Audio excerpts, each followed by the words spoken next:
Salut, bienvenue sur Mix Lucas. Salut Lucas. Ça va Antoine? Bah ouais, nickel, toi aussi. Super. Bon, prévoit encore un essai sur une moto de ouf là. C'est clair, après l'essai de la moto de Pierre Goupillon, on a une belle moto à vous présenter aujourd'hui. On va l'essayer avec Antoine et on va voir ce que ça va donner. Bah ouais, boîte 3, moteur ex-GP. Ça devrait bien envoyer sur un terrain magnifique ici au sud de Brescia. Ouais, un très beau terrain, des beaux sauts, des beaux virages, une bonne préparation. Je pense que ça va donner de belles images. Et Antoine, t'as pas un événement à nous parler? Eh ben ouais, ça va être fin octobre, donc 28 et 29 octobre. On va être sur le terrain de Verne d'Anjou, sur les terrains de Verne d'Anjou, et vous aurez à votre disposition l'ensemble des motos de toutes les marques pour faire comme nous on fait en fait, des essais de motos. Donc toutes les marques seront là, on aura aussi des guests, pas mal de surprises, de l'équipement. Donc on vous donne rendez-vous sur le site, sur le lien que vous retrouverez en description pour vous inscrire sur un super week-end, on l'espère, parmi vous.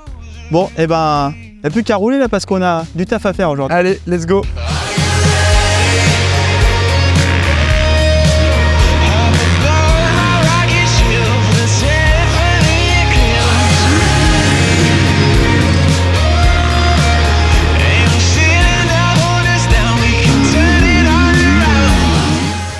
.50factory.com, votre spécialiste en pièces détachées, moto, quad et scooter.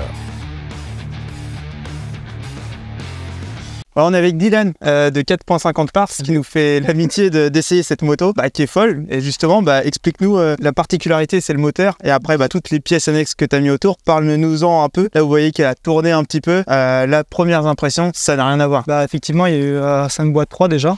Donc forcément ça change vraiment de l'origine. Et le moteur est entièrement préparé, il y a beaucoup de pièces à l'intérieur. Et le boîtier aussi qui fait beaucoup. Ouais, pourquoi boîte 3 en fait? Et est-ce que tu as enlevé la première et tu as enlevé la cinquième? Comment ça se passe? Il y a eu une suppression de pignon et une modification de ceux qui sont restés à l'intérieur. D'accord. Et ça permet de ne pas avoir à passer beaucoup les vitesses et gagner des masses en mouvement dans l'intérieur du moteur. Ouais, on sent que la moto elle a la caisse, parce qu'en fait la deuxième est une première en fait. La moto elle a la caisse vraiment pour absorber la puissance avec quelqu'un dessus, même sur des virages où on est quasi à l'arrêt. Mais oui, en fait le but c'est d'avoir la reprise et vachement de force moteur. Donc, ça marche. Bon écoute, t'as aussi quelques pièces annexes qui font que cette moto, en plus de ça, elle est vachement belle. Ouais, nous en fait, vu qu'on fait les jantes, forcément, on a mis une belle paire de jantes, les têtes de fourche, et on a mis des visseries titane, pas mal d'accessoires qu'on peut retrouver facilement dans le commerce, des calpiers titane qu'on fait nous, des axes titane, ou pédale de frein. Là, on a vu que toute la visserie était titane. C'est ça. C'est quoi? C'est un gain de poids? Un gain de poids et de l'esthétique, et puis dans le temps, forcément, ça reste joli quoi. Aussi, elle a également un amortisseur Super Trax qui apporte vachement de confort et de traction, qui est réglé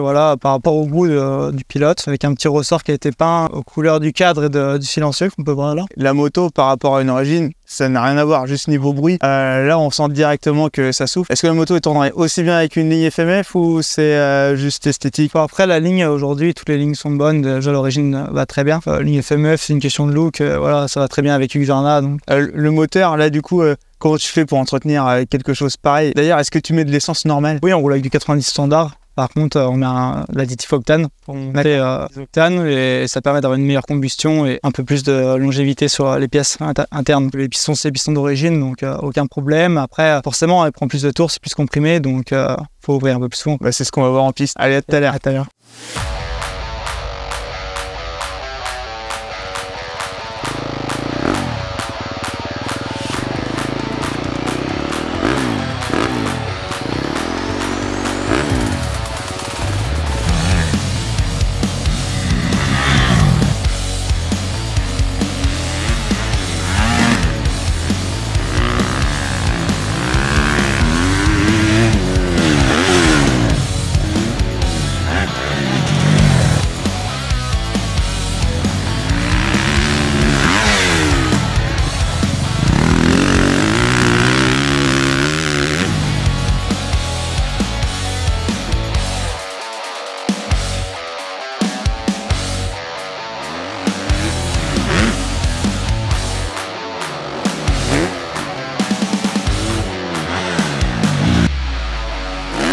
Bon Antoine, on vient de terminer cette journée de roulage sur ces deux 2,5 Husqvarna. Qu'est-ce que toi t'en as pensé?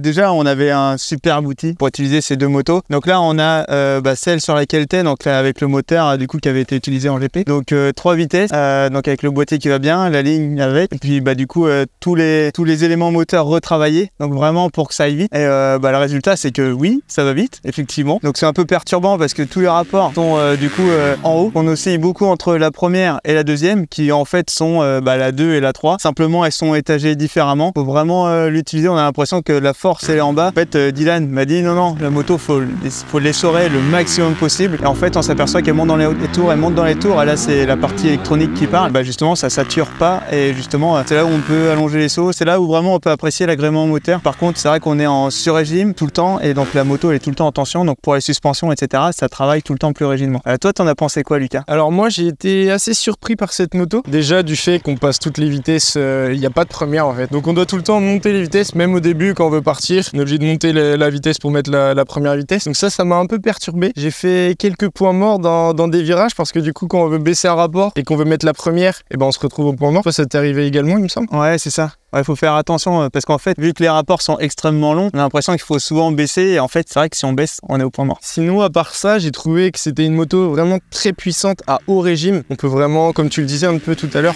pousser les rapports et elle marche vraiment fort. À bas régime, quelquefois, j'ai fait le malheur de me mettre un rapport au-dessus, comme je pouvais le faire avec celle-ci. Dans certains virages, par exemple des virages qu'on peut retrouver à 180 ou 90, faut vraiment penser à baisser ses rapports, à toujours être sur le bon rapport pour qu'elle marche bien. Quand on est un rapport au-dessus, le fait qu'il n'y ait que 3 vitesses, ça pardonne pas. Faut toujours être sur le bon rapport. Sinon, mis à part ça, je pense que si on avait fait des chronos, on aurait quand même été beaucoup plus rapide avec celle-ci, notamment sur quelques parties où la terre était assez meuble, notamment ici derrière nous dans le fond où c'était RC assez profond. Sinon, à part ça, une moto agréable à rouler. C'est pas tous les jours qu'on peut essayer des motos comme ça, donc un grand merci à Dylan. Et voilà, tout ce que j'avais à dire. En fait, c'était hyper important qu'on ait une moto toute d'origine à côté, vraiment pour se rendre compte et pas dire ouais, une préparation comme ça marche énormément mieux. Donc déjà la base autrichienne elle est quand même très très bonne et en fait c'est pour ça elle est faite en sorte qu'elle soit super exploitable et donc c'est pour ça qu'on a envie d'exploiter l'autre de la même manière, donc avec un peu plus de bas et mi-régime. Non, ça c'est vraiment une moto pour forcer. Donc là on comprend pourquoi, enfin en GP c'est vraiment des motos qui sont faites pour être exploitées à fond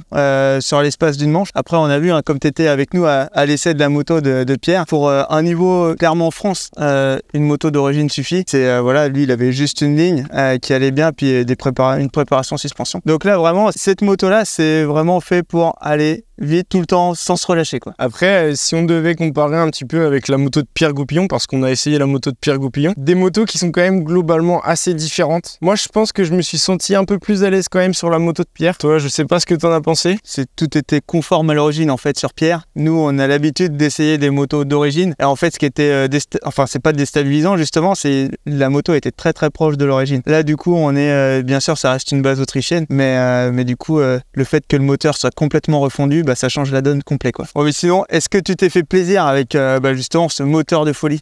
Carrément, moi j'ai pris énormément de plaisir. J'ai plus roulé avec cette moto là que celle-ci. Toi t'as un peu plus roulé avec la moto d'origine? Ouais, carrément, moi je me suis fait énormément plaisir. En plus j'ai l'occasion de me rendre pas mal sur les grands prix et aussi sur l'élite, mais ça c'est des motos plutôt de grand prix et en fait ça permet de comprendre comment les pilotes utilisent ces motos, parce que nous on est des pilotes amateurs mais on voit les pilotes de grand prix qui vont très très vite avec des motos telles que celle-ci, donc avec des motos totalement modifiées, et c'est vraiment agréable de pouvoir tester des motos qui ont parce que c'est une moto qui a été utilisée, enfin le moteur a été utilisé en grand prix. Ça m'a permis de voir un petit peu de l'intérieur en tant que pilote comment ça fonctionnait. Merci pour ton ressenti Lucas. Pas de souci. Et puis on se retrouve très bientôt sur une nouvelle vidéo YouTube. Abonnez-vous à la chaîne. Rendez-vous à l'événement qu'on prépare fin octobre et à très bientôt. Allez, salut. Ciao. Ciao.